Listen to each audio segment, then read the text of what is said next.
انگریزوں نے اقتدار میں آنے کے بعد ہندوستان کے زراعتی نظام میں تبدیلیاں شروع کیں۔ انہوں نے زمین کی ملکیت کو دو طرح سے تقسیم کیا: جاگیرداروں کا طبقہ جنہیں موروثی طور پر زمین دے دی گئی، اور دوسرا طبقہ کسانوں کا جو زمین پر کاشت کرتے تھے، انہیں زمینیں مل گئیں۔ اس کے ساتھ ہندوستان کا وہ روایتی نظام ختم ہو گیا جس کے تحت زمین برادری کی ملکیت ہوتی تھی۔ انگریز بھی انگلستان کی طرح فیوڈل لارڈز کا طبقہ پیدا کرنا چاہتے تھے جو حکومت میں ان کا معاون ہو۔ فیوڈل لارڈز کے طبقے کی برطانوی حکومت کو ضرورت تھی کہ وہ صرف جاگیرداروں کے ایک طبقے سے ریونیو حاصل کریں۔ اس کے علاوہ چند ہزار جاگیرداروں پر آسانی سے تسلط قائم رکھا جا سکتا تھا۔ برطانوی حکومت کو ایسے اثر و رسوخ والے طبقے کی حمایت کی ضرورت بھی تھی جو عوام اور حکومت کے درمیان وسیلہ کا کام دے۔ ہندوستان میں جاگیرداروں کا ایک مستقل طبقہ لارڈ کارنوالیس کے بندوبست دوامی کی وجہ سے پیدا ہوا، یعنی جن لوگوں کو بنگال میں نوابوں نے ریونیو حاصل کرنے کا ٹھیکہ دیا تھا۔ دوامی نظام کے تحت یہ طبقہ مستقل جاگیردار بن گیا۔ برطانوی حکومت نے ایسے افراد کو بھی جاگیروں سے نوازا جنہوں نے برطانوی حکومت کے قیام اور استحکام میں ان کی مدد کی تھی، اور جن لوگوں نے مسلمان آقاؤں اور مقامی سرداروں کے خلاف جنگ میں مدد کی انہیں زمینوں میں سے حصہ دیا گیا۔ ایسٹ انڈیا کمپنی کے ابتدائی دنوں میں مقامی تاجروں کے کمپنی کے ساتھ گہرے تعلق تھے کیونکہ دونوں کے مفادات ایک تھے۔ کمپنی کی تجارتی سرگرمیوں کی وجہ سے مقامی تجارت پیشہ لوگوں کو موقع ملا کہ وہ ان کے گماشتوں کی حیثیت سے کام کریں، ان کے جہازوں سے اپنا سامان بیرون ملک بھیجیں۔ لیکن کمپنی کے برسر اقتدار آنے کے بعد برطانوی حکومت کو تاجروں سے زیادہ جاگیرداروں کی ضرورت تھی جن کا دیہاتی آبادی پر اثر بھی ہو اور وہ رعیت کو کنٹرول بھی کر سکتے ہوں۔ اس لیے اہل برطانیہ نے جاگیردار طبقے کو حکومت میں ملازمتیں دیں، ان کی تعلیم کے لیے اسکول و کالجز کھولے گئے، جاگیرداری کو ہندوستان میں مضبوط کیا۔ انگریز سرکار یہ سمجھتی تھی کہ اگر جائیداد کو موروثی کر دیا جائے تو جاگیردار حکومت کو پابندی سے ریونیو کی ادائیگی کریں گے، جائیداد کو بہتر بنائیں گے۔ 1790 میں 10 سالہ ریونیو کا نظام شروع ہوا، لیکن بعد میں دوامی نظام کو رائج کر دیا گیا۔ اس نظام کے تحت ایک مقررہ رقم جاگیردار کو حکومت کو دینی ہوتی تھی جو ریونیو کی صورت میں ہوتی تھی۔ اگر وہ رقم ادا نہیں کر پاتا تھا تو اس کی اتنی زمین فروخت کر دی جاتی تھی۔ لیکن اگر کبھی قدرتی آفات کی وجہ سے فصلیں خراب ہو جائیں، سیلاب، طوفان کی وجہ سے، تو اس صورت میں جاگیردار رقم ادا نہیں کر پاتا تھا تو اس کی زمین بیچ دی جاتی تھی۔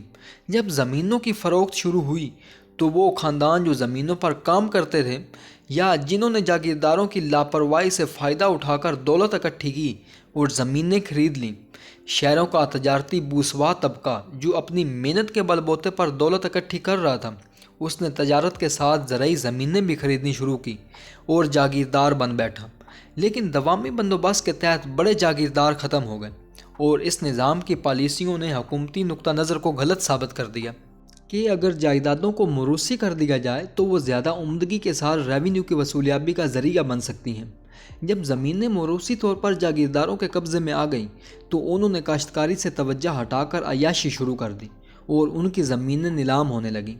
اس طرح جب لوگوں نے دولت کے بل بوتے پر زمینیں خریدیں، ان کا مقصد صرف زیادہ سے زیادہ ریونیو کی وصولیابی رہ گیا۔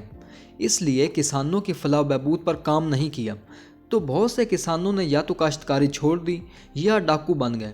لیکن یہ طبقہ برطانوی حکومت کا اس لیے حامی بن گیا کیونکہ ان کے نظام کی سختیوں کی وجہ سے اس طبقے کو زمینیں خریدنے کا موقع ملا اور انہوں نے جاگیرداری نظام کو مستحکم بھی کیا۔ حکومت برطانیہ نے ان زمینداروں اور کاشتکاروں کو حقوق ملکیت بھی دے دیے جو زمینوں پر کاشت کرتے تھے، اور اصلاحات کے ذریعے بڑے تعلقداروں کے طبقے کو عہد میں ختم کر دیا گیا۔ 1857 کے ہنگامے میں ان بڑے تعلقداروں نے بھی حصہ لیا جو حکومت کی پالیسیوں سے مطمئن نہیں تھے۔ یہ لارڈ کیننگ کی پالیسی تھی جس کے تحت زمینوں کو ضبط کیا گیا، لیکن ہندوستان میں اس معاملے پر کافی بحث ہوئی اور کمپنی کے اعلیٰ عہدیداروں نے اس پالیسی کی سخت مخالفت کی کہ عہد میں تعلقداروں کا کافی اثر و رسوخ ہے اور کسان اور زمیندار بھی ان کے حامی ہیں۔ تصادم سے بچنے کے لیے حکومت کو چاہیے کہ وہ وفادار تعلقداروں کے ساتھ اپنے روابط مضبوط کرے، ان کو مراعات دے کر ان کی زمینیں مستقل طور پر واپس کر دی جائیں۔ اس مقصد کے لیے حکومت نے ہر تعلقدار کو سند دی اور یہ ضمانت بھی دی کہ ان کی زمینیں مستقل طور پر ان کے وارثوں کو دے دی گئی ہیں۔ اس پر وہ ریونیو کی ادائیگی سال بہ سال کریں گے، لیکن ساتھ میں کوئی شرائط بھی عائد کی۔ تمام ہتھیار حکومت کے حوالے کر دیں، قلعوں اور گڑیوں کو مسمار کر دیا جائے، حکومت کی خدمت کے لیے تیار رہا جائے، برطانوی حکومت سے وفادار رہا جائے، جو شرائط کی خلاف ورزی کرے گا اس کی جائیداد ضبط کر لی جائے گی۔ اس مقصد کے تحت لارڈ کیننگ نے ان تعلقداروں سے ملاقات کی جنہوں نے 1857 میں انگریزوں کی مدد کی تھی، ان سے وفاداری کا عہد لیا، ان کو خلعت دی اور خطابات سے نوازا۔ ایک طرف حکومت نے تعلقداری نظام کو مضبوط کیا تو دوسری جانب ان کے قلعے اور گڑیاں ختم کر کے ہتھیار لے کر ان کی طاقت کو توڑ دیا۔ اب جاگیر کی ضبطی کا اختیار بھی حکومت کے پاس تھا۔ برطانوی حکومت کی اس پالیسی نے تعلقداروں کو اس قدر اپنے شکنجے میں جکڑا کہ ان کے پاس حکومت سے وفاداری کے علاوہ کوئی راستہ نہیں رہا۔ سندھ پر 1843 میں برطانیہ نے قبضہ کیا۔ انتظامی معاملات کو طے کرنے کے لیے حکومت نے سندھ کے جاگیرداروں کی زمینیں واپس لوٹا دیں اور ان کو گورنر کے سامنے پیش ہونے کا حکم دیا۔ انہیں پروانہ سلام دیا جس کے تحت جاگیرداروں کی زمینیں موروثی ہو گئیں۔ پروانہ سلام کے تحت سندھ میں جاگیروں کو موروثی کر کے جاگیرداری نظام کی تشکیل نو ہوئی۔ پرانے نظام کے تحت جاگیردار حکومت کی فوجی مدد کرتا تھا، ریونیو کی وصولیابی کرتا تھا، لیکن اس نئے نظام جاگیرداری کے تحت فوجی مدد کی ضرورت نہیں رہی تھی اور نہ ہی وہ فوج رکھ سکتے تھے، بلکہ انہیں حکومت کی طرف سے یہ ہدایات دی گئیں کہ وہ جنگ کی بجائے زراعت کو فروغ دیں اور کاشت پر توجہ دیں۔ لیکن بعد میں حکومت کو یہ احساس ہوا کہ اس نے محض پروانہ سلام پر بڑی تعداد میں جاگیریں بانٹ کر موروثی کر دی ہیں، تو اس نے اپنی پالیسی میں ترامیم شروع کر دیں کہ جن لوگوں کے پاس جاگیریں تھیں اگر اس پر کسی کو وراثت کا حق ہو تو وہ باقاعدہ حکومت سے توثیق کروائے۔ وارث نہ ہونے کی صورت میں وہ جاگیر حکومت کے پاس چلی جاتی تھی۔ اس پالیسی کے تحت حکومت نے جاگیرداروں کو اپنے تابع کر لیا۔ فوجی خدمات کے علاوہ علماء، صوفیاء اور پیروں کو بھی مدد معاش جاگیریں دی گئی تھیں۔ معاشی انتشار سے فائدہ اٹھاتے ہوئے ان لوگوں نے بھی جاگیروں پر موروثی قبضہ جما لیا۔ حکومت نے دوسرے جاگیرداروں کی طرح ان کے ساتھ بھی اسی پالیسی کو اپنایا اور اپنا حمایتی اور وفادار طبقہ پیدا کرنے کے لیے جاگیرداری نظام کو تبدیل کیا، مستحکم کیا اور اپنا تابع بنائے رکھا، کیونکہ حکومت کو بااثر اور بڑے لوگوں کی ضرورت تھی تاکہ اپنے اقتدار کو طول دیا جا سکے۔ پنجاب کی سرزمین ہندوستان کے دوسرے علاقوں کی نسبت ہمیشہ سے ٹوٹ پھوٹ کا شکار رہی ہے۔ آخری عہد مغلیہ میں نادر شاہ اور احمد شاہ ابدالی کے حملے، مغلوں اور سکھوں کی لڑائیوں سے نظام جاگیرداری بدلتا رہا۔ پنجاب میں جب بھی کوئی نیا فاتح آتا تو اسے اپنی حمایت کے لیے جاگیرداروں کی ضرورت ہوتی جو اس کا وفادار رہے، ریونیو کی وصولیابی کرے اور فوجی امداد دیں۔ احمد شاہ ابدالی نے بھی پرانے جاگیرداروں کو باقی رکھا اور رنجیت سنگھ نے بھی سکھ سرداروں کو جاگیریں دیں، لیکن وراثت کے جھگڑے میں وہ زمین ضبط کرنے کا اختیار بھی رکھتے تھے۔ 1849 میں انگریزوں نے پنجاب کو فتح کر کے جاگیرداری نظام کی تشکیل نو کی۔ جن جاگیرداروں نے سکھوں کے ساتھ جنگ میں انگریزوں کا ساتھ دیا تھا ان کی جاگیروں کو برقرار رہنے دیا۔ اس طرح مغربی پنجاب میں ٹیوانا خاندان اور کھٹر خاندان کو جنگ میں انگریزوں کی مدد کرنے پر جاگیر سے نوازا گیا تھا۔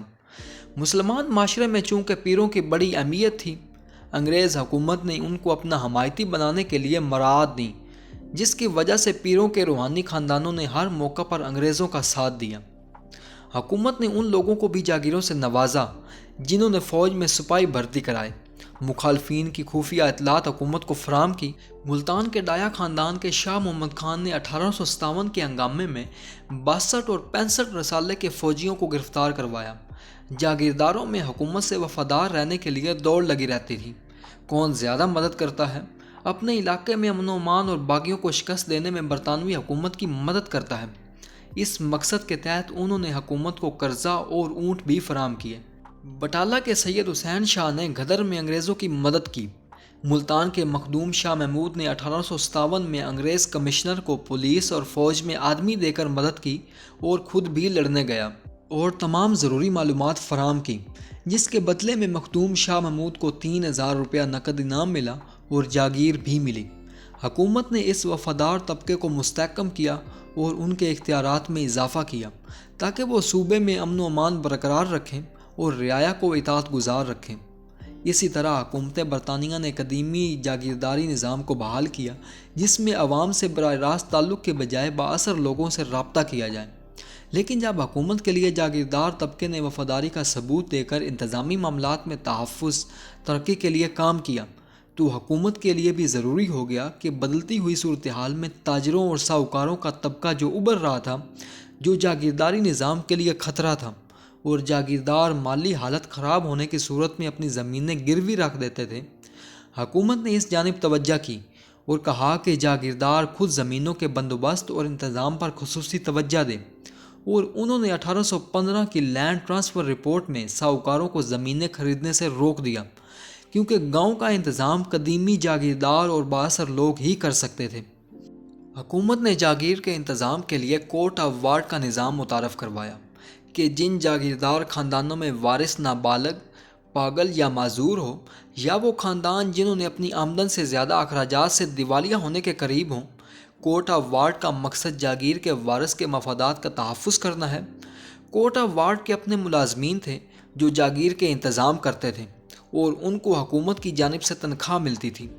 کورٹ اس بات کا ذمہ دار ہے کہ نظام آپاشی، زراعت، مویشیوں کی نسل اور گھوڑوں کی نسل کی افزائش پر خصوصی توجہ دے اور نابالغ وارث کی تعلیم کا خیال رکھے۔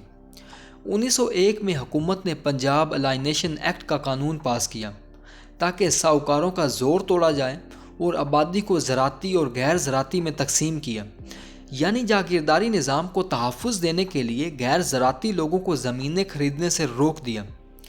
پنجاب میں 1902 میں لیجسلیٹو کونسل کے اجلاس میں جانشینی کا قانون پاس ہوا، جس میں جاگیردار کو یہ حق دیا گیا تھا کہ وہ اپنا جانشین نامزد کریں، کیونکہ انگریزوں کے ذہن میں انگلستان کا وراثت کا قانون تھا جس میں صرف بڑا لڑکا جائیداد کا وارث ہوتا تھا، تاکہ وراثت میں تقسیم در تقسیم نہ ہو۔ اگر جائیداد کے وارث کئی لڑکے ہوں تو اس صورت میں صوبہ کے اعلیٰ خاندان اپنا سماجی مرتبہ کھو دیں گے، جس سے جاگیردار طبقہ وقت کے ساتھ کمزور ہو کر آہستہ آہستہ ختم ہو جاتا ہے۔ برطانوی حکومت نے اس بات کی کوشش کی کہ جاگیرداروں میں تعلیم کا شوق پیدا کیا جائے۔ ابتدا میں جاگیرداروں نے اس کا کوئی خاطر خواہ جواب نہیں دیا، کیونکہ تعلیم ان کے لیے ضروری نہیں تھی۔ جاگیرداروں کے لیے عزت کی بنیاد زمین سے پیدا شدہ دولت پر تھی۔ اگر ان کو یورپی تعلیم دی جاتی تو یہ طبقہ انگریزوں کے اور قریب آ جاتا۔ جاگیرداری معاشرے میں اساتذہ کی کوئی خاص اہمیت نہیں تھی، کیونکہ یہ لوگ گھر گھر جا کر اپنا معاش پیدا کرتے تھے۔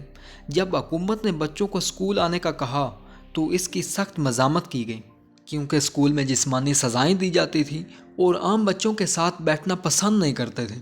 بورڈنگ اسکولوں میں ڈسپلن کے لیے قوانین و ضوابط تھے، جہاں وہ رہنا پسند نہیں کرتے تھے، لیکن حکومت چاہتی تھی کہ انہیں ہر صورت اسکول لایا جائے تاکہ ان میں سماجی شعور پیدا ہو۔ لہٰذا حکومت نے یہ پالیسی رکھی کہ ان کے لیے علیحدہ تعلیمی ادارے قائم کیے جائیں، جہاں ان کو جسمانی سزائیں نہیں دی جاتی تھیں۔ کھانا میس کی بجائے خود اپنا پکوا سکتے تھے۔ 1886 میں لاہور میں ایچیسن کالج اور تعلقداروں کے بچوں کے لیے کولون اسکول قائم ہوئے۔ حکومت نے جاگیرداروں کو اپنا وفادار بنانے کے لیے اور تعلقات مضبوط کرنے کے لیے ان کو حکومت میں ملازمتیں بھی دیں، اور اس مقصد کے تحت انہیں آنرری مجسٹریٹ، میونسپلٹی کا ممبر اور لیجسلیٹو کونسل کا رکن مقرر کیا، تاکہ وہ خود کو حکومت میں شریک سمجھیں اور اپنے مفادات کا تحفظ کریں۔ جاگیردار خاندان کی عزت و وقار کو قائم رکھنے کے لیے حکومت نے خطابات و مراد سے بھی نوازا، جس کے لیے اولین شرط یہ تھی کہ وہ حکومت سے وفادار رہیں۔ ہندوستان میں چونکہ قدیمی روایات تھیں کہ امراء کی خدمات کے پیش نظر ان کو خطابات دیے جاتے تھے، جہاں ایک طرف قدیمی خطابات راجا، مہاراجا، نواب اور خان بہادر تھے، تو دوسری طرف order of British, star of India اور ان کی خدمات کے عوض انہیں برٹش وار، دی وکٹری میڈل اور سلور جوبلی جیسے میڈل سے بھی نوازا گیا۔ حکومت نے جاگیردار اور عام طبقے میں فرق کو واضح کرنے کے لیے ان کو مراعات بھی دیں، یعنی وہ دیوانی عدالت میں حاضری سے مستثنی ہوں گے۔ 1857 کے غدر کے بعد حکومت نے تمام لوگوں سے اسلحہ واپس لے لیا تھا اور مسلح محافظ دستے رکھنے پر پابندی لگا دی تھی، لیکن جاگیرداروں نے دوبارہ سے کوشش کی ریت پر اپنا رعب و دبدبہ قائم رکھنے کے لیے اور شان و شوکت کو معاشرے میں قائم رکھنے کے لیے حفاظتی دستے رکھے جائیں، لیکن حکومت جاگیرداروں کو دی جانے والی مراعات ان کے خلاف بھی استعمال کر سکتی تھی۔ جب ان کو کسی قسم کا بغاوت کا شبہ ہوتا تو وہ دربار میں ان کی حاضری بند کر دی جاتی اور ان کی نشست منسوخ کر دی جاتی۔ اس لیے وہ اپنی مراعات کے تحفظ کے لیے حکومتی عہدیداروں کی خوشامد کرتے تھے، حکومت کے خلاف کسی بھی مخالف سرگرمی میں ملوث ہونے سے خود کو بچاتے تھے اور حکومت سے وفاداری کرتے تھے۔ لیکن بیوروکریسی جاگیرداروں کی تمام تر شان و شوکت کے باوجود خود کو ان کا سرپرست سمجھتی تھی اور ہر وقت وہ یہ بات جتانے کی کوشش بھی کرتے تھے کہ معاشرہ میں جو ان کا بلند مقام ہے وہ ان کی وجہ سے ہی ہے۔ وہ اکثر ان کے رویہ پر ڈانٹتے، جھڑکتے اور برا بھلا کہتے تھے۔ اگر دیکھا جائے تو جاگیردار کی ذات کے دو پہلو تھے۔ ایک طرف وہ برطانوی افسروں کے ساتھ خوشامدانہ لہجے میں بات کرتا تھا تو دوسری جانب اپنی رعیت سے خود کو بلند و بالا سمجھ کر رونق سے پیش آتا تھا۔ لہذا جاگیردار کی شان و شوکت کا سارا انحصار حکومت کی خوشنودی پر تھا۔ جاگیردار کے کردار کے دو پہلوؤں نے اسے اس قابل نہیں چھوڑا کہ وہ کسی مسئلہ پر حکومت کے خلاف احتجاج کر سکے۔ حکومت برطانیہ نے اپنا وفادار طبقہ پیدا کرنے کے لیے لمبی جائیداد کے اصول کو روشناس کرایا اور جائیداد کے تحفظ کے لیے وراثت کے قانون، کوٹ آف وارڈ اور جائیداد کی منتقلی کے بارے میں قوانین بنائے، لیکن جاگیرداروں سے ان کے روایتی اختیارات چھین لیے، جیسے علاقے میں امن و امان برقرار رکھنا۔ اب یہ کام پولیس اور عدالتوں کے حوالے کر دیے۔ قدیمی جاگیرداری نظام کے تحت جاگیردار فوج رکھتا تھا اور حکمران فوجی امداد کے لیے جاگیرداروں کے محتاج تھے۔ اب یہ کام حکومت خود کرنے لگی تھی، جس سے جاگیردار کی حیثیت متاثر ہوئی۔ انتظامی معاملات سنبھالنے کے لیے اب district officer, commissioner, governor, lord viceroy کی اتھارٹی اہم ہو گئی۔ برطانوی حکومت نے جاگیرداری نظام کی تشکیل نو کی جو مکمل طور پر حکومت کے سہارے قائم تھا۔ جاگیردار طبقہ اپنی مراعات اور حیثیت کے لیے حکومت پر انحصار کرتا تھا۔ اس کی ساری توانائیاں حکومت کی خوشامد اور وفاداری کے دم سے تھیں۔ 1860 میں حکومت نے جمہوری اداروں کو ہندوستان میں متعارف کروایا۔ حکومت نے جاگیرداروں کی وفاداری کے پیش نظر انہیں لوکل بورڈ اور ڈسٹرکٹ بورڈ میں ممبر نامزد کرنا شروع کر دیا۔ جب ہندوستان میں لوگ محدود سیاست سے روشناس ہوئے تو جاگیرداروں نے سیاست کی اہمیت کو جانچتے ہوئے اس میں شمولیت اختیار کرنا شروع کر دی، اور جاگیردار طبقے نے یہ بھی سمجھا کہ اس سے وہ معاشرے میں اپنے کھوئے ہوئے وقار کو حاصل کر سکتے ہیں۔ نامزدگی کے طریقے میں جاگیردار حکومت کو خوشامد اور وفاداری سے سیاست میں شامل ہونا چاہتے تھے، لیکن انتخاب کے طریقے ہار، عزت اور وقار کا مسئلہ تھا۔ اس لیے جاگیردار عزت و وقار کے تحفظ کے لیے زیادہ سے زیادہ پیسے خرچ کر دیتے تھے۔ اداروں میں شمولیت کی وجہ سے جب جاگیرداروں کو تھوڑے بہت اختیارات مل گئے اور وہ حکومت برطانیہ کے قریب ہو گئے اور یہ سمجھنے لگے کہ انتظامیہ کے قرب کی وجہ سے ان کی عزت میں اضافہ ہوا اور وہ حکومت میں شریک بھی ہے، جمہوری اداروں اور روایات کی وجہ سے جاگیرداروں میں سیاسی شعور پیدا ہوا۔ اس مقصد کے لیے ہندوستان کے جاگیرداروں، زمینداروں اور تعلقداروں نے اپنی اپنی انجمنیں بنائیں۔ پنجاب میں انجمن زمینداری اور دوسرے صوبوں میں ایگریکلچر ایسوسیشنز بنی۔ جب جمہوری اداروں کا قیام عمل میں آیا تو ابتدا میں جاگیرداروں نے اپنا تسلط قائم رکھا، لیکن شہروں میں یورپی تعلیمی یافتہ طبقہ سیاسی شعور کے ساتھ ابھر رہا تھا۔ اس تعلیمی یافتہ طبقے نے 1885 میں کانگریس پارٹی بنائی جس نے حکومت کی ناانصافیوں کی نشاندہی کی اور سیاسی حقوق کا مطالبہ کیا۔ جاگیردار طبقہ تعلیمی یافتہ طبقے سے اس وجہ سے ناآشنا تھا کیونکہ یہ طبقہ حکومت کی سرپرستی، وفاداری اور خوشامد کے دم پر پروان چڑھا تھا۔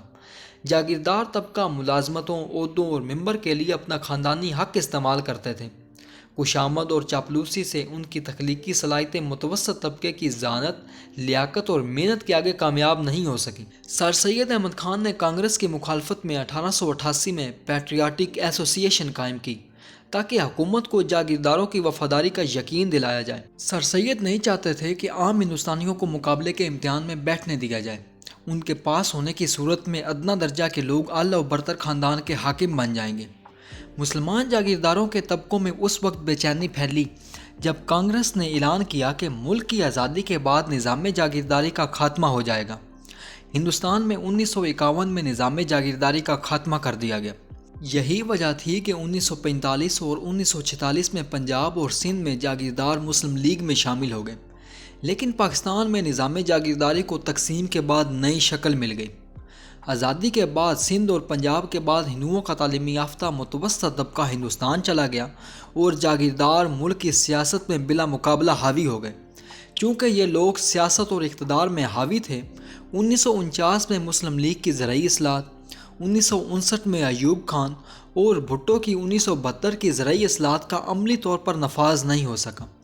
ہندوستان کی تقسیم کے بعد پاکستان کے ابتدائی دور میں نہ تو کوئی دستور بنا اور نہ ہی انتخابات ہوئے۔ اس لیے ابتدا ہی سے پاکستانی سیاست پر جاگیرداروں نے اپنا قبضہ مستحکم کر لیا، فوج اور بیوروکریسی میں اپنا اثر و رسوخ بڑھایا اور ملک کے اعلیٰ عہدوں پر اپنا قبضہ جما لیا۔ پاکستان کی جمہوریت جاگیردارانہ ہے۔ ملک کی تمام بڑی سیاسی پارٹیاں ان کی گرفت میں ہیں۔ ان کا اپنے علاقے میں اثر و رسوخ ہے اور انتخابات جیتنا آسان ہوتا ہے۔ ان کو پارٹی کی ضرورت نہیں بلکہ پارٹی کو ان کی ضرورت ہوتی ہے۔ اس لیے حالات کے مطابق یہ لوگ اپنے مفادات کے لیے پارٹیاں بدلتے رہتے ہیں۔ انتخابات جیت کر سیاست اور اقتدار میں حصہ لینے سے یہ لوگ اپنے اختیارات میں اضافہ کر لیتے ہیں اور اپنے علاقے میں سرپرست کا کردار ادا کرتے ہیں، جس میں لوگوں کو ملازمتیں دلوانا، پولیس کے چنگل سے آزاد کروانا، اپنے خلاف آواز اٹھانے والوں کو سزائیں دلوانا۔ پاکستان میں ارکان اسمبلی اور وزیروں کی عزت و احترام زیادہ ہے اور یہی جاگیردار ارکان اسمبلی ہوتے ہیں جب یہ اپنے علاقے کے عوام کی سرپرستی کرتے ہیں، جس سے جمہوری اداروں اور ان کے ملازمین کا احترام ختم ہو گیا ہے۔ پارلیمنٹ میں وہ قوانین پاس ہوتے ہیں جو ان کے مفادات کا تحفظ کرتے ہیں۔ نصابی کتابوں میں وہ نصاب پڑھایا جاتا ہے جو حکمران طبقے کو مراد حاصل کرنے کے لیے قانونی جواز مہیا کرتا ہے۔ چونکہ نصاب کی کتابوں میں تاریخ کا موضوع بہت اہم ہوتا ہے، لیکن حکمران طبقہ اس کو اپنے مفادات کے لیے استعمال کرتا ہے۔ چونکہ تعلیم پر بھی یہی لوگ قابض ہیں، اس لیے مقابلہ نہ ہونے کی صورت میں جاگیردار طبقے نے آمریت اور جمہوریت میں خود کو مستحکم رکھا۔ تقسیم پاکستان کے بعد جاگیرداروں کا مسلسل اقتدار میں رہنے کی وجہ سے اپنے اختیارات میں اضافہ کر لیا ہے۔ فوج اور بیوروکریسی سے تعلقات بہت گہرے ہو گئے ہیں۔ ریاستی اداروں پر تسلط کی وجہ سے ریاستی اداروں کو اپنے مفادات کے لیے استعمال کرتے ہیں۔ فوج اور بیوروکریسی میں اعلیٰ عہدے ان کے پاس ہیں۔ کچھ فوجی افسر تو خود بڑے جاگیردار ہیں۔ یہی بڑے جاگیردار قوم پرستی کے نظریے سے متاثر ہو کر اپنی قوم کے سرپرست کے طور پر ابھرے ہیں۔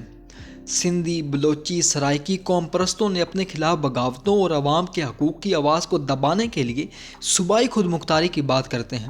لیکن جب یہ سوال پیدا ہوتا ہے کہ کیا پاکستان میں جاگیردارانہ نظام ہے، تو اس سوال کا جواب یہ ہے کہ پاکستان کا جاگیردارانہ نظام نہ تو قرون وسطیٰ کے یورپ جیسا ہے اور نہ ہی عہد سلاطین و مغلیہ جیسا، کیونکہ قدیم ہندوستان میں جاگیر بطور تنخواہ ملتی تھی، جبکہ برطانوی حکومت نے اپنا وفاداروں کا طبقہ پیدا کرنے کے لیے موروثی بنا دیا۔ جب زراعت میں مشینوں کا استعمال ہونا شروع ہوا اور کسانوں کے لیے شہروں میں مارکیٹیں لگنا شروع ہو گئیں اور ان کو ملازمت کے کثیر مواقع میسر آئے ہیں، تو جاگیردار کسانوں کو زبردستی زمینوں پر کام کرنے کے لیے تشدد کا سہارا لیتے ہیں اور ان کو قیدی بنا کر رکھتے ہیں۔ سندھ اور بلوچستان میں خصوصاً نجی جیلوں کی بھرمار ہے۔ موروثی جاگیرداروں کو چونکہ بغیر محنت کے جاگیر، دولت اور شان و شوکت مل گئی ہے، جس کی وجہ سے سونے کا چمچ لے کر پیدا ہونا محاورہ مشہور ہو گیا ہے۔ اس صنعتی اور ٹیکنالوجیکل دور میں گاؤں سے زیادہ شہروں کی اہمیت ہے۔ اس لیے جاگیرداروں نے زمینوں پر کام کرنے اور دیکھ بھال کرنے کے لیے مزارع رکھے ہوئے ہیں۔ اگر وہ زمین ٹھیکے پر دیتے ہیں تو گھر بیٹھے بغیر محنت کیے سال کی آمدن حاصل کر لیتے ہیں۔